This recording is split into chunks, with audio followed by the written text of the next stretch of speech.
The following is Roy's story. I am neurodivergent, and if you don't know what that means, I process things a little differently mentally than normal, and I have severe anxiety. I'm 21 years old, and I still live at home with my parents. For my story, just call me Roy. I joined a bunch of social media apps and groups because it's easier for me to meet and chat through a computer or phone app than it is in person. It's just who I am.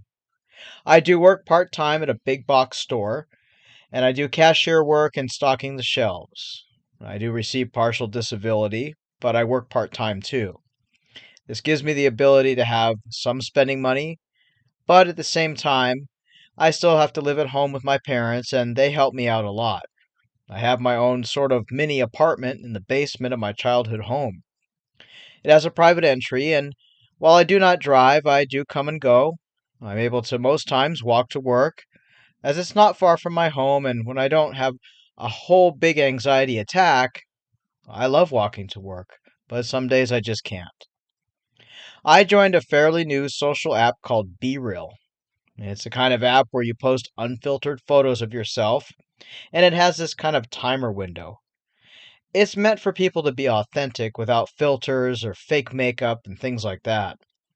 You can also add friends and chat, and that's where I met Laura. She requested a friend match, and after we saw each other's photos and posts, we decided to become friends. She's absolutely beautiful. She told me she was 28 years old and lived in Florida. I live in Iowa. It's pretty boring.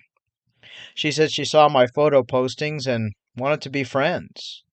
She told me she works at a coffee shop as a barista part time, but is also going to school to become a registered nurse and got her nursing school paid by agreeing to join up for the World Health Organization for 1 year after she graduates and volunteer her time in other countries giving medical aid. I told her that was so cool because school can be expensive. She told me she'll graduate in a month's time and then will be sent somewhere overseas for 6 months before coming back to Florida and then going out again for 6 more months to finish paying off her student loan through this volunteer work program. She asked me if I had graduated from college or I was in college. And this is where I need to explain to her my mental issues and disabilities, which, as I said, includes severe anxiety. So I was unable to go to college, but I told her that I work part time and I also receive disability. I explained to Laura that even though I go to work sometimes, it can be a challenge due to my anxiety and issues. She told me she understood because she works in the medical field. Laura told me she was single and broke up with her boyfriend a year ago because he did not support her choice to go to nursing school. She told me she has a daughter named Hannah, which is 3 years old, and Laura said Hannah stays at home with her mom in Florida and that they all live together for now, and Hannah will stay with Laura's mom while Laura goes overseas to complete her medical obligations to pay her student loans back. I told her I have no kids, but I also live at home and I help my parents out when I can with household chores, yard work, and they give me a great place to stay. But the truth is, my parents want me living at home due to my medical and mental health issues, and without being able to drive, it helps to live at home, especially when I have appointments. But I still do things on my own and walk everywhere, like I told you earlier. Laura and I started chatting on the app and then moved to an app called Viber so we could exchange numbers. We started talking there quite a bit. She shared photos with me and then a few videos of her and then some videos of her daughter, too. She told me her ex boyfriend is Hannah's father and he doesn't want anything to do with their daughter, so Laura's a single mother, but her mom helps her out a lot. Laura would message me every day, even when I was having problems getting ready to work and having anxiety and felt like I couldn't work. Laura would tell me she supports me and wants me to go to work. She made me feel like my day would be okay. At night, we would text and share photos and videos. We would talk all the time on the texting app, and I tried several times to call her, but she said her daughter was sleeping or her mom was home, and her mom's very particular about who she talks to on the phone due to her ex boyfriend being so terrible. Her mom was overprotective, and she would protect who her daughter chats to, so we kind of kept things in a secret way. Laura sent me photos of her graduation, and I was so happy for her. She told me she would find out where she was going to be working overseas for 6 months soon, and I told her that I will miss her, but she said we'll still talk every day.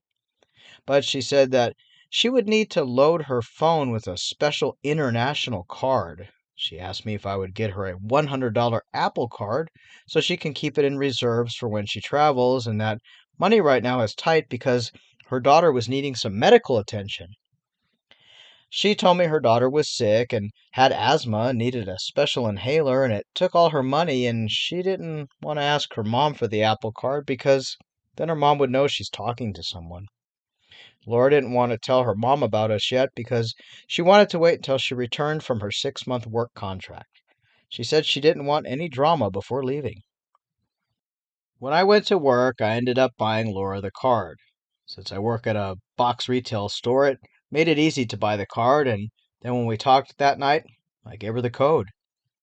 She told me that night that she was falling in love with me, and I was with her. I really enjoyed her company. She encouraged me to work more hours and said that I can do anything I set my mind to and that my mental issues are just roadblocks.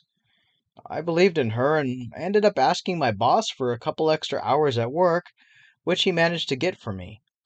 And to explain it to you all, I do work at a big box retailer, but my boss is actually a social worker through a work program. So I went to him first, and then he went to my boss at the retail store and got me some extra hours. With her, I felt invincible. Laura told me that we will meet when she returns from her work contract and that she told me she will be stationed in Ghana, Africa for 6 months. She will be helping sick orphans with vaccines and medical treatment, assisting doctors from the World Health Organization. I admit I felt a bit envious and jealous that she'd be working and away somewhere. I joked with her to not fall in love with some handsome doctor while she was away, and she told me that I was her soulmate and we'd be together after her 6 month contract. Laura asked me how I felt about becoming a stepfather to her daughter Hannah, and I told her I'd feel anxious and nervous, but I would do my best if that came true. Laura told me that she thought it would, and she loved me so much. She left for Ghana on a Friday, texted me on Sunday saying she arrived at the medical clinic. Laura told me she would stay in a housing quarter at the medical clinic.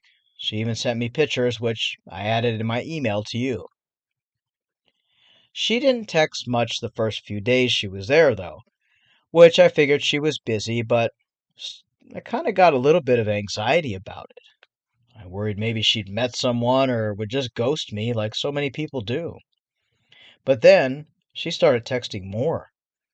She told me she didn't realize that the minutes would be used so fast on her phone and asked me if I could get her another $100 Apple card. I obliged and did so, giving her the card number after work. She and I texted nightly. She told me about the clinic and the patients and how she couldn't wait to meet me and couldn't wait to get home. She said she would tell her mom about us when she got home, and then tell Hannah, and we would all fly out to Iowa to see me. I told Laura that I think I will tell my parents about us, and suddenly Laura got mad. She texted me in all caps saying, "No, we will surprise them when I show up and take them to a fancy restaurant and share our news." I tell my parents everything, so this threw me off, but I promised Laura I wouldn't tell them until she said so. Weeks went by and we continued texting. Then Laura told me that she was having issues, that her bank in Florida sent her a text saying her account had been frozen due to fraud. She said she forgot to call her bank and tell them that she was going to travel, and she tried to use her debit card at a market in Ghana, and the bank flagged it as fraud and froze her account. And that she has to call her bank, but she can't dial international unless she has a prepaid credit card to pay for the calls. She would need to load the card onto her prepaid phone bank. She asked me for a $500 vanilla Visa card, which I told her that's a ton of money. Laura told me she would pay me back when she came to visit me, but she's stuck now and needs food and other toiletries for herself. But I had to take money out of my savings, is what I explained to her, and my parents would know, they would notice. And I told Laura this. I'd be more than willing to get the card when I go to work, but they're going to notice if I take the money out. Laura said not to do it then. She told me just use cash and get a $100 Apple Card instead, and she would sell it to the market vendor in exchange for cash, as that's what they do in Ghana markets. And she'll figure out her bank stuff later. I told her okay and went ahead and got her the $100 card. I usually have $100 in cash for my spending, so my parents wouldn't notice this, as they're in a way allow me a cash allowance, and the rest of my pay goes into my checking and savings. So it wouldn't be unusual for me to have $100 cash saved for work lunches and incidentals if I want to buy something at work. However, this became a problem because Laura was asking for more and more $100 cards, and with this, I stopped buying my lunches at work. Where I work, there's a burger place inside my work, and I used to buy lunch, but now I'm unable to because that $15 is saved for Laura. Even stuff like a new video game or clothes or shoes, I quit buying, so I would have a cash flow for Laura without dipping into my bank and my parents noticing or being notified. To help your viewers understand, my parents have my debit card most of the time and they watch my bank account closely. Because for a while, I had my own debit card to use and I would overspend. I told Laura I can't get the cards fast enough, and she told me not to worry about it. She then asked me if I could work more hours at work, and I told her no because my parents are going to ask about the extra hours and why. Laura started then to pull away from me. She started to make me feel like maybe I wasn't man enough. I told her, look, I have disabilities and sometimes I need reassurance. Please understand, I work as much as I can. That's when Laura asked me why my parents oversee everything. What if we get married? Then I'll be your wife and oversee all your finances. I told Laura yes, but until then, we're not married. That's when Laura asked if I wanted to marry her. I told her yes, and she said she knows a pastor that can marry us online and we can be legally married. I felt my heart race, and on one hand, I really loved her, but on the other, we'd not met yet. I told Laura I would have to think about it, but she pressured me and told me we can do the marriage online. He's a pastor here in Ghana that does international online marriages. I said yes, let's do it. And Laura said she would arrange everything. She told me we can't tell my parents or her mom or daughter yet, as she wanted to get everything legalized first. Then she would fly home and we can have an in-person ceremony, but let's take care of the legal stuff first.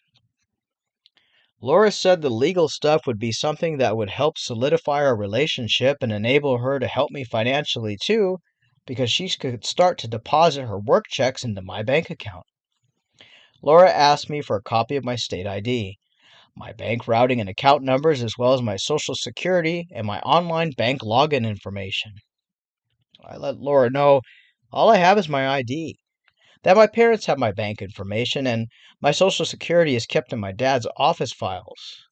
Well, Laura told me I need to get it, but in the meantime, I can just send her a copy of my ID so the pastor can process our online marriage certificate. I went ahead and gave her a copy of my ID, snapped a pic, and sent it to her through the Viber chat app. Laura said she had the pastor work on things, and within a few hours sent me a copy of our marriage license application. She said the pastor could marry us online, and all I had to do was write my vows and e-sign the application. I couldn't believe this was happening. Laura said she would then fly home soon, just when her contract worked for ending, and we could marry in person. But for now, we are being married on paper legally. Laura again asked me for a $100 Apple gift card. She said she had used so much of her phone arranging our marriage documents, so I would go the next morning, and I told her I'll get one for her. The next day I got her the card, and she texted me telling me we are not officially married yet. I need to sign the marriage certificate, which she emailed me. I e-signed it, and she said we're legally married now. Laura told me she would finish up her contract soon. This was like 2 months in, and we would meet. She showed me a ticket she booked from Ghana to Chicago, and I told her I can't pick you up at the airport. I'm in Iowa. But Laura said she would rent a car, and then me, her daughter, and her would take a vacation to an amusement park together. She advised me not to tell my parents until she arrives, which I promised her I wouldn't. Laura then asked me for my mobile banking login information so that she can add herself on my account and start to deposit her work checks into the joint account since we're now legally married. I again told her my parents have that information, and I would have to ask them, and they would want to know why. Laura told me I should just open another bank account online from Chime or some other online bank and just give her the login information so we have a joint married account, and she'll put money away for us from her work checks, and I can start to put my work checks in the account. I told her I'd have to see, as that's not something I really know how to do. It was hard for me to explain to Laura that my parents take care of technical stuff like banking and bill pay, my prescriptions and doctor's appointments, and soon that would be her job as my wife. Laura told me she'll take care of it then, but she just needs my social security number. I told Laura that's also in my parents' office. I don't deal with that technical stuff, and I don't know my social security number. The pressure was getting to me as she was getting frustrated with me and angry. She then gave me a link to click and chat for an online banking app. She told me to sign up. It's step by step. It's easy. You can do it. I clicked the link, but I'm unable to go forward as it wanted my social security number and other information I didn't have. I told her I'd have to ask my parents, and she became very angry. She told me to tell my parents that my work needs my social security number and just go get it. So I ended up asking my mom for my social security number and told her my work needs it. Well, what I failed to tell Laura, and I mentioned to your viewers, was I do work, but I'm on a special program from a WorkCore community project. So my WorkCore admin, which is like my social worker, would have been told that my job would need something like my social security number. So then they would inquire to my mom and call her. Well, my mom ended up calling the WorkCore social worker, and he said my job doesn't need it and they never inquired. And he asked me, who inquired at work for your social? This is when I panicked and I told my mom about Laura. I told her I'm married. I married Laura through online. And at first, my mom thought one of my virtual games I play that my character married, but I had to explain it. My mom and dad were horrified and angry and demanded I show them my phone and laptop. And that's when they learned about Laura and how she was. My dad asked me how much in gift cards I've sent to her, and they explained to me that we're not legally married. My dad looked into Laura's photos and found out they belonged to someone else on Instagram, a woman who's in college and a cheerleader for a college football team, and that she's not a nurse at all. My parents then found out about the gift cards I had been buying her. When they totaled it all up, it was $900 worth of cards in a few short months. My parents told me that I had to block Laura, but only after telling her that my parents found out that you are not real. She never replied, and her app profile vanished as well, where we had first met. My parents decided going forward to check my phone more often and the chats I have with people. They did file my information with LifeLock, which is a credit protection check agency, just in the event Laura, or whoever she was, did anything with my information. Unfortunately, this was a very rough lesson for me. My parents did call the police, but they said there's not much they can do other than give me an incident number and what took place and advise me to stop talking to strangers online. My parents think it was probably a person living in Ghana, as that seemed to be the place that Laura claimed she was working. I've recovered from the emotional trauma and have focused more on my job, my mental health, and keeping my online friends for video game play only and no personal romance or chats. Thank you. We'd like to thank Roy for sharing his story. I know that this is a little bit difficult to hear because it makes you angry as scammers take advantage of people that really needed some extra help, those that are struggling with mental health or physical mental disabilities. Scammers look for people like this and unfortunately take advantage of them. If you'd like to share your online encounter, whether you lost money or not, you can find me scammingscammers@gmail.com. And let this story be a reminder to check in on your friends and family or those who might be struggling with mental health or some physical disabilities. because scammers look for them, you need to watch out for them as well. Until next time, stay safe.